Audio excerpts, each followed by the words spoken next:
বলিউড সিনেমার ইতিহাসে এক সিনেমায় তিন খানের উপস্থিতি এখনো স্বপ্নের মতো। এই তিন মহারথীকে একসঙ্গে দেখার অধীর আগ্রহে অপেক্ষমান রয়েছেন দর্শকরা। সম্প্রতি আমিরের বাড়িতে রাত দুপুরে শাহরুখ ও সালমানের নজরে আসা নিয়ে ভক্তদের মনে উন্মাদনা তুঙ্গে। ভিডিওটি প্রকাশের পর থেকেই তিন খানের কোলাবোরেশন নিয়ে নানান গুঞ্জন চাউর হয়ে উঠেছে বলিপাড়ায়। তবে এবার কি একসঙ্গে পর্দায় আসবেন তারা? ভারতীয় গণমাধ্যম সূত্রে জানা গেছে, আমিরের জন্মদিনের অগ্রিম উদযাপন করতেই নাকি হাজির হয়েছেন দুই খান। স্যান্ডেলিনা সো, রূপচর্চায় আভিজাত্য।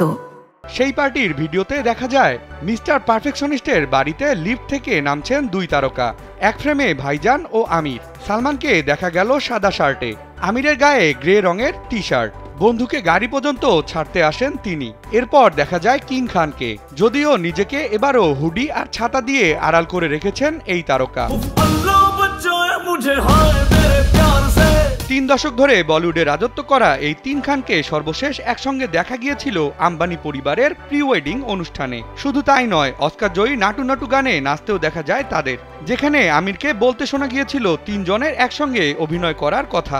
অনুষ্ঠানে শাহরুখ ও সালমানকে হাসির ছলে আমির বলে, আমরা তিনজন একসঙ্গে একটা ছবি না করলে খুব খারাপ হয়, যার উত্তরে সহমত প্রকাশ করতে দেখা যায় বাকি দুই খানকে। তবে এখানে আমির শর্ত জুড়ে দিয়ে বলে, হ্যাঁ, আমাদের তিনজনকে একসঙ্গে আনতে ভালো গল্পের প্রয়োজন, ভালো চিত্রনাট্য দরকার।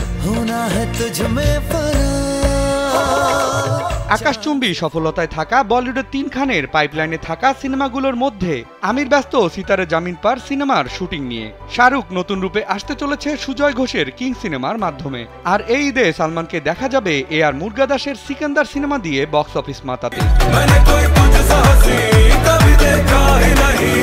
এত সব ব্যস্ততার মাঝে আমিরের জন্মদিনকে কেন্দ্র করে দুই বন্ধু সালমান ও শাহরুখকে নিয়ে বাড়িতে আড্ডার কারণ কি? শুধুই কি জন্মদিন উদযাপন করতে এক হওয়া, নাকি এর পিছনে রয়েছে অন্য কোনো গল্প?